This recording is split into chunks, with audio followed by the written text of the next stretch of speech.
Tax, आयकर के घटक।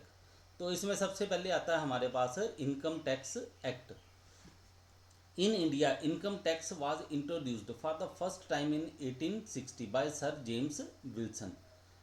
भारत में सबसे पहले जो टैक्स जो है, इनकम टैक्स आयकर जो है, इसकी शुरुआत की गई, वो शुरुआत की गई है सर जेम्स विल्सन के द्वारा 1860 ईस्वी में। तो ये शुरुआत क्यों की गई है? ये इसलिए की गई थी कि 1857 में स्वतंत्रता संग्राम हुआ था, जिसको अंग्रेज जो हैं वो सैनिक विद्रोह कहते हैं। तो उसके कारण क्या हुआ था, भारत में काफ़ी ज़्यादा नुकसान हुआ था, ठीक है। और उस नुकसान की पूर्ति करने के लिए ही सर जेम्स विल्सन ने इनकम टैक्स को प्रस्तुत किया था, या इनकम टैक्स को लेकर आए थे, ताकि उस नुकसान की पूर्ति की जा सके। तो ये जो 1860 में इनकम टैक्स लाया था, उसमें क्या था, कुछ पेचीदगियाँ थी, या बहुत ज़्यादा पेचीदगियाँ थी, उनके बारे में कुछ समझ नहीं आ रहा था। तो लोगों ने इसके खिलाफ काफ़ी विरोध किया, ठीक है। फिर उसके बाद क्या किया गया, ये जो एक्ट बना था 1860 में, इनकम टैक्स जो आया था, ठीक है। तो इसमें कई संशोधन किए गए। संशोधन करने के बाद भी उसमें कोई ना कोई कमी रह जाती थी, लेकिन लास्ट में, ठीक है, 1961 में ये जो इनकम टैक्स जो है वो अधिनियम बन गया, और इसको लागू किया गया 1 अप्रैल 1962 में, ठीक है। तो ये जो हमारा फाइनल इनकम टैक्स जो है वो कब लागू हुआ, वो बना हमारे पास इनकम टैक्स एक्ट 1961, और उसको लागू किया गया 1 अप्रैल 1962 में। It applies to whole of India, ये पूरे के पूरे भारत में लागू होता है, ठीक है। नंबर 2, इनकम टैक्स रूल्स, आयकर नियम, ठीक है।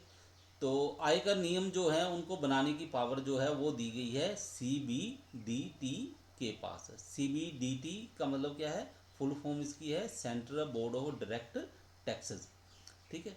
तो ये रूल्स क्यों बनाए जाते हैं, ये इसलिए बनाए जाते हैं कि ये जो आयकर अधिनियम है, इसके जो उद्देश्य हैं उनको पूरा किया जा सके।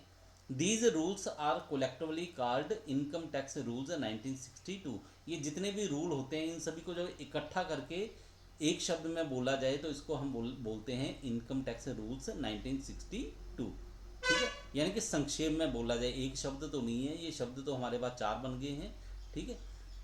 तो संक्षेप में जब इसका नाम लिया जाता है तो इसको बोला जाता है इनकम टैक्स रूल्स 1962।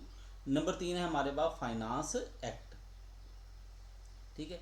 तो हर वर्ष जो वित्त मंत्री है भारत सरकार का, वो क्या करता है, एक बजट पेश करता है, ठीक है, संसद में। और जैसे ही उस बजट को अप्रूवल मिल जाती है, राष्ट्रपति स्वीकृति दे देते हैं, तो वो बन जाता है finance act.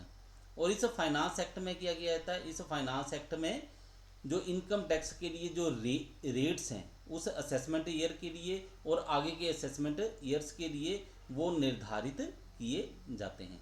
The finance act each year prescribe the rates of income tax applicable for the relevant assessment year and subsequent assessment years. इसके बाद है नोटिफिकेशन, अधिसूचनाएं। तो ये क्या है, नोटिफिकेशंस आर इशूड इधर बाय सेंट्रल गवर्नमेंट और बाय CBDT। ये जो नोटिफिकेशंस हैं ये किसके द्वारा जारी की जाती हैं, ये जारी की जाती हैं केंद्रीय सरकार के द्वारा या फिर central board of direct taxes के द्वारा। These notifications are binding on income tax authorities as well as assessees। ये जो नोटिफिकेशन जारी की गई हैं ये किन किन के ऊपर लागू होती हैं, ये इनकम टैक्स के जो अधिकारी हैं उनके ऊपर भी लागू हैं, और जो करदाता हैं उनके ऊपर भी इनको लागू किया जाता है, उनके ऊपर भी इन्हें लागू माना जाता है। तो असेसी शब्द हम बार बार बोल रहे हैं, करदाता, तो करदाता क्या होता है, करदाता का मतलब है वो व्यक्ति जो इनकम टैक्स के लिए उत्तरदायी है, ठीक है, किसी भी रूप में, ठीक है।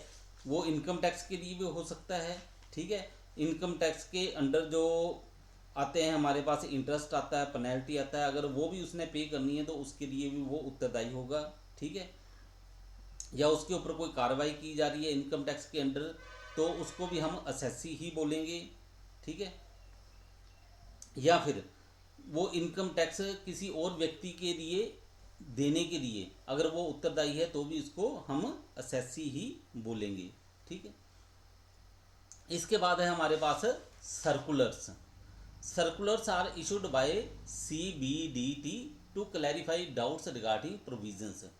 तो ये जो सर्कुलर्स हैं ये किसके द्वारा इशू किए जाते हैं? ये इशू किए जाते हैं CBDT के द्वारा, central board of direct taxes के द्वारा। किस लिए? क्योंकि इनकम टैक्स की कोई प्रोविजंस है, उसमें कोई डाउट होते हैं, समझने में कोई दिक्कत आ रही है, तो उन डाउट्स को क्लियर करने के लिए, ठीक है, क्लैरिफाई करने के लिए ये सर्कुलर जो हैं वो इशू किए जाते हैं। These are binding on the income tax authorities but not on the SSC. और ये जो सर्कुलर हैं, ठीक है, तो ये किसके लिए निर्धारित हैं या इसके लिए कौन जिम्मेवार होगा? ये लागू होते हैं इनकम टैक्स अधिकारी जो हैं वो, ठीक है, लेकिन इसमें करदाता जो है वो इसके लिए उत्तरदायी नहीं है। उसके बाद है जुडिशियल डिसीजंस, ठीक है, न्यायिक निर्णय जो कोर्ट में दिए जाते हैं। Any decision given by supreme court becomes a law binding on all. अगर सुप्रीम कोर्ट जो है वो कोई निर्णय देता है इनकम टैक्स के बारे में, तो वो पूरे के पूरे भारत में लागू होगा, सभी को उसकी पालना करनी पड़ेगी। The decision of a high court is binding on the SSC as well as the income tax authorities situated in the area over which the high court has jurisdiction. अगर हाई कोर्ट कोई निर्णय देता है income tax के बारे में, तो वो निर्णय कहाँ पे लागू होगा? वो करदाता के ऊपर, और जो आयकर अधिकारी हैं उस न्यायिक क्षेत्र के अंडर जो आते हैं उनके ऊपर लागू